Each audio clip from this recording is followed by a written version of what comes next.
Hey everybody, welcome to the deep dive. Ready to get our hands dirty? Yeah.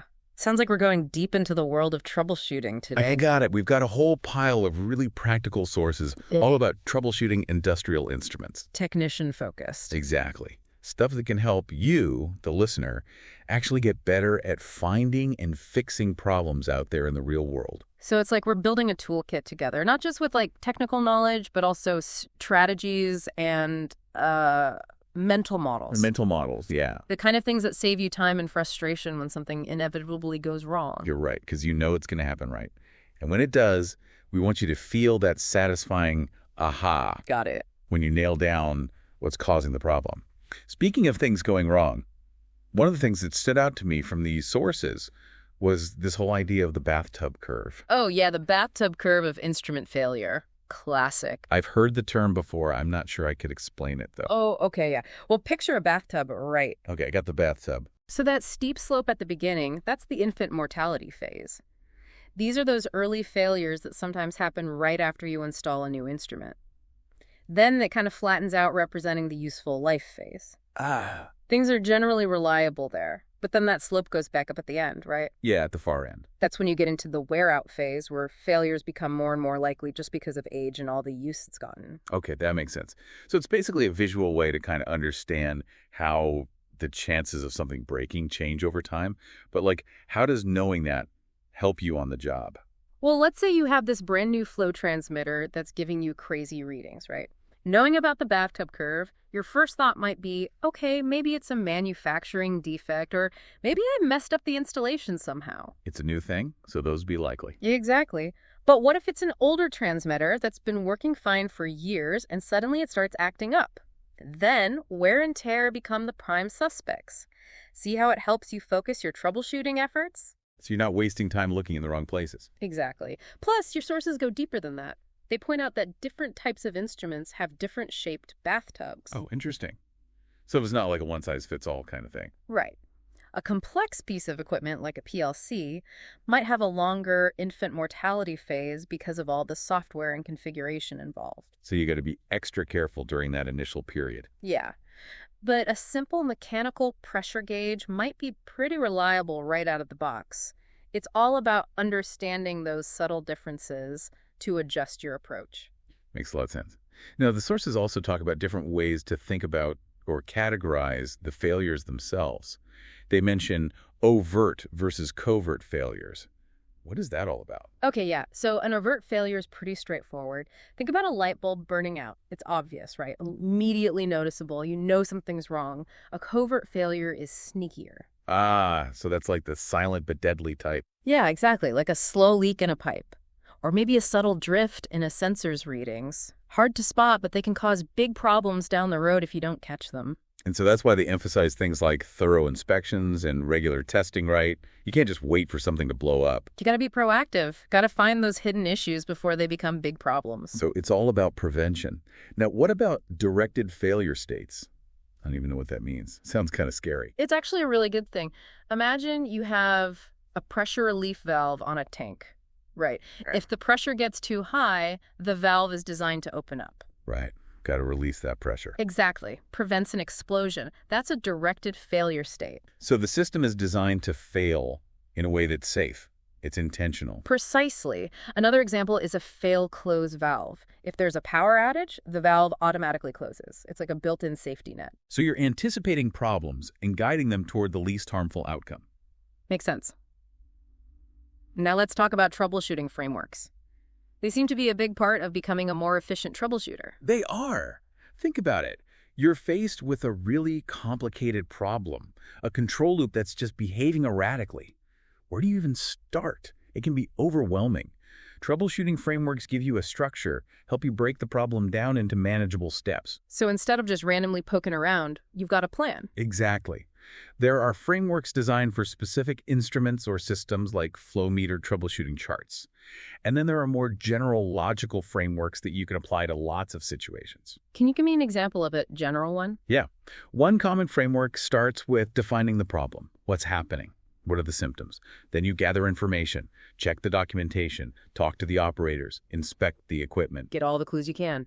Right. Then you analyze all that information, figuring out what the potential causes might be, and then you test your theories, make adjustments, take measurements. It's all about narrowing down the possibilities until you find that root cause. A real detective at work. But how do you know which framework to use in a given situation? I mean, there are so many. Sometimes it's pretty obvious. Like if you're troubleshooting a specific type of instrument, like a pressure transmitter, there might be a well-established framework just for that. Other times you might need to adapt a more general framework to the specific problem you're facing. So you got to have a bunch of frameworks in your toolkit and be able to pick the right one. And that takes practice. Yeah, definitely. Over time, you'll develop your own intuition about which ones work best. It becomes second nature. Okay, so we've covered a lot of ground here. We've talked about the bathtub curve, different types of failures, troubleshooting frameworks. Is there anything else we need to consider before we move on? One more crucial thing, your sources really hammer this home: safety. Ah, right. Can't forget about that. Especially when you're dealing with energized equipment. Yeah. And potentially hazardous environments. You're messing with powerful forces. Got to be extra careful. What are some of the key things people should keep in mind? The most important thing is never work on energized equipment without properly isolating it. So no shortcuts. Follow the lockout, tagout procedure every step, every time. Your sources also talk a lot about understanding those hazardous area classifications. Okay, so different areas of a plant will have different levels of risk. Right. Depending on what kinds of materials are present, make sure you know what those classifications are and follow the safety protocols. Like having a map of the danger zones and knowing how to navigate them. Exactly. And this might sound obvious, but it's worth repeating. Stay focused. Avoid distractions. It's easy to make mistakes when you're tired, stressed, or not paying attention. So you're saying mental focus is as important as physical safety? Absolutely. If something doesn't feel right, stop. Ask for clarification. Double check. Better safe than sorry. Good advice. Okay, so we've covered a lot in this first part of our deep dive. The bathtub curve, different types of failures, troubleshooting frameworks, and safety. If there was just one thing you wanted our listener to walk away with so far, what would it be? It's that effective troubleshooting is about more than just knowing the technical stuff. It's about having the right mindset, a systematic approach, and never forgetting about safety. It's about being a problem solver, a detective, and above all, looking out for your own well-being. Stay tuned for part 2, where we'll explore the tools and test equipment that can help you become a troubleshooting master. Welcome back to the deep dive. We're going to open up that troubleshooting toolkit we started building and take a look at some of the essential tools and test equipment that every technician needs.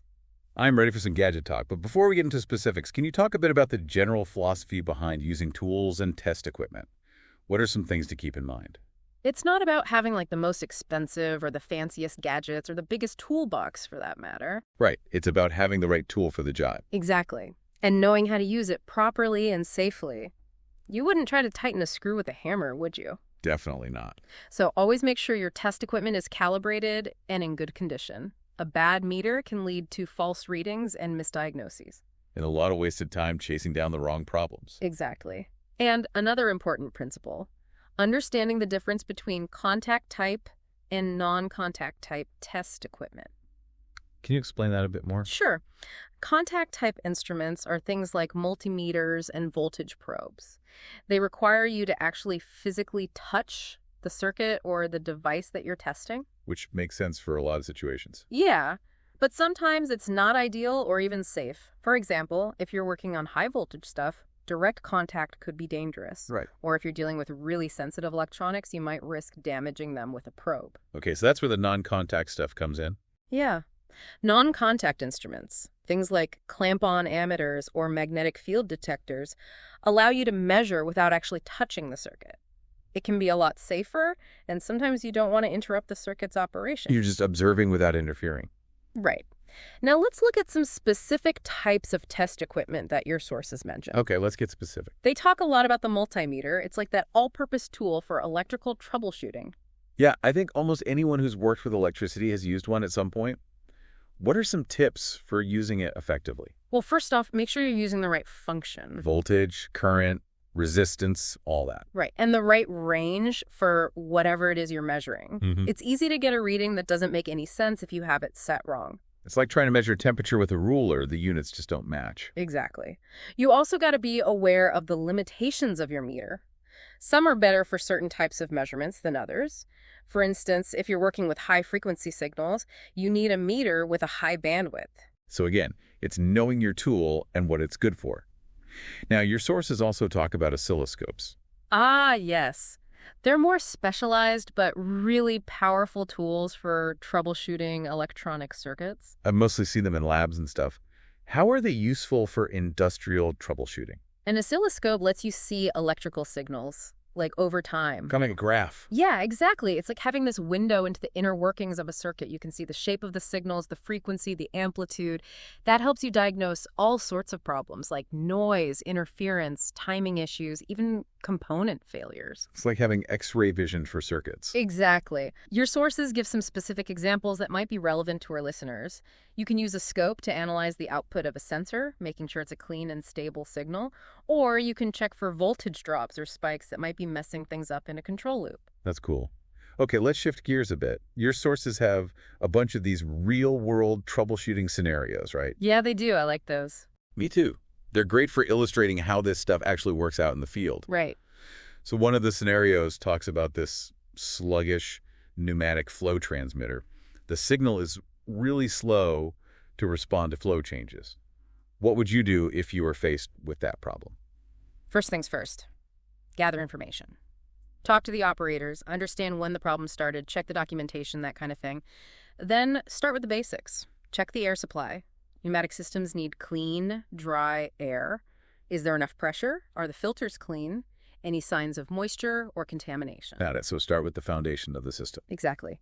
Next, check the impulse lines, the tubes that connect the transmitter to the process. Make sure they're clear and there aren't any kinks or blockages. A blockage would definitely cause a slow response. Yep. If the air supply and the impulse lines check out okay, then you start looking at the transmitter itself. Is the diaphragm moving freely?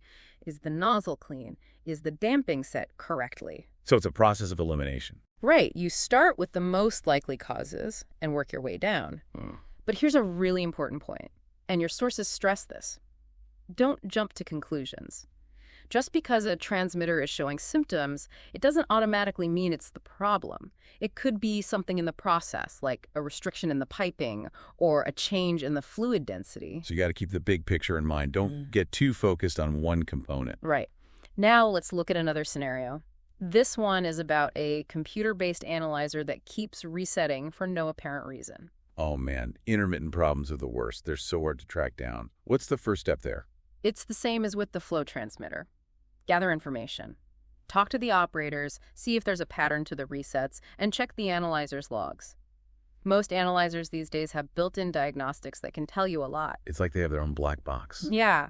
Then you want to check the power supply. Voltage stable? Is it properly grounded? Are there any sources of EMI nearby? Right, got to make sure it's getting clean power. If all that checks out, then you can start looking at the analyzer itself. Loose connections, components working properly, error codes. And if you're really stuck, you can always contact the vendor. Yep.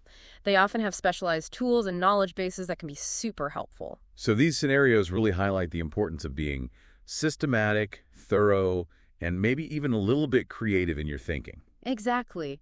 These are just two examples, but your sources have a ton more that cover a wide range of instruments and systems. It's really about applying those principles to any situation and always keeping an open mind. Before we wrap up this section, is there one key takeaway you want people to remember about tools and test equipment? I would say that tools are extensions of your senses and your knowledge. They help you see things that you couldn't otherwise see, but they're only as good as the person using them. Invest in good tools, learn how to use them properly, and always put safety first. Welcome back to the deep dive. We've been through a lot together, haven't we? The bathtub curve, all those failure modes, troubleshooting frameworks, tools galore. We've really loaded up that troubleshooting toolkit. We have. But now comes the fun part, I think. Oh, yeah. Yeah, the art of troubleshooting, where all that experience and intuition and creative thinking really come into play. It's like learning the language, right? We've got the basics down, but now it's time to master the nuances. Exactly. And one of the things our sources really emphasize is observation. Not just seeing, but really observing the system. It's about engaging all your senses, not just relying on what the instruments are telling you. Think about the last time you were troubleshooting something. Did you listen closely for any unusual sounds? Oh yeah, like weird noises or hums or rattles. Right. Did you feel for any excessive vibrations or heat? You can learn a lot from just touching things. Exactly. Those little cues can give you some really valuable information, and this is where experience really matters. The more you troubleshoot, the more you develop this sense of what's normal and what's not, You start to recognize those subtle signs that something's off. even if you can't quite explain it yet. It's like those mechanics who can just tell when an engine isn't running right, even if all the gauges look fine. Yeah, exactly. Your sources also talk about pattern recognition, Oh, interesting. recognizing those recurring patterns and failures. So if you see the same type of failure happening over and over, Right. It could be a sign of a systemic issue, not just a random component failure. I see. So if you have a level transmitter that keeps drifting out of calibration, and it's happened several times before under similar conditions. Exactly. Then you might start to suspect that the problem isn't with the transmitter itself, but maybe something in the process. Interesting. So you're looking for those connections, those patterns. Right, like a detective. Hmm. Speaking of detectives, good communication is super important in troubleshooting. Oh yeah, it's not a solo mission, is it? Nope. You often need to talk to the operators, the engineers, the vendors, other technicians. So many people involved. Right. And you got to be able to share information, brainstorm ideas, make sure everyone's on the same page. It's a team effort. Absolutely. Effective communication is key. Okay, so what else should we keep in mind as we're working through these problems? Your sources talk about documentation, not just relying on existing documentation, but also creating your own records as you go. Why is that so important? Well, every troubleshooting challenge is a learning opportunity. By writing down what you do, the tests you run, the conclusions you draw. You're building a knowledge base. Exactly. So the next time you run into a similar problem, you can refer back to your notes. See what worked, what didn't. Right. And you're also sharing that knowledge with your team. It helps everyone get better. It's like building a troubleshooting library. Now, there's something else I wanted to ask about. Intuition. That gut feeling you get sometimes. Yes, intuition. It's often dismissed as unscientific or whatever, but I think it can be a really powerful tool. It can be. It's based on years of experience and a deep understanding of how things work. So if you have a hunch about what might be causing a problem, don't just ignore it. Investigate it. It might lead you down the right path. Makes sense. Any other words of wisdom for us as we wrap up here? Oh, yeah. Don't forget to take breaks. When you're stuck on a problem, step away, clear your head, come back with fresh eyes. Sometimes you just need a fresh perspective. Right.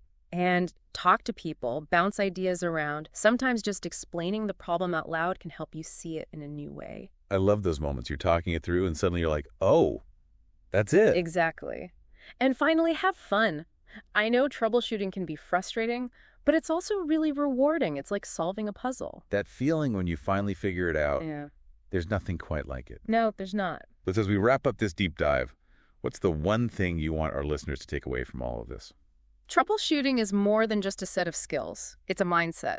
It's about being curious, observant, methodical, and persistent.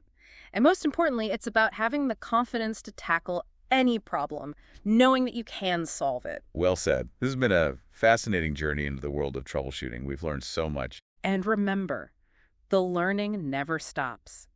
Every new challenge is an opportunity to grow. So stay curious out there and keep those troubleshooting muscles flexed. And if you enjoyed this deep dive, be sure to subscribe to the All Sorts podcast on YouTube so you don't miss any future episodes. And don't forget to follow us on X, Instagram, and Threads for more bite-sized knowledge and fun discussions. Until next time, happy troubleshooting. See you next time.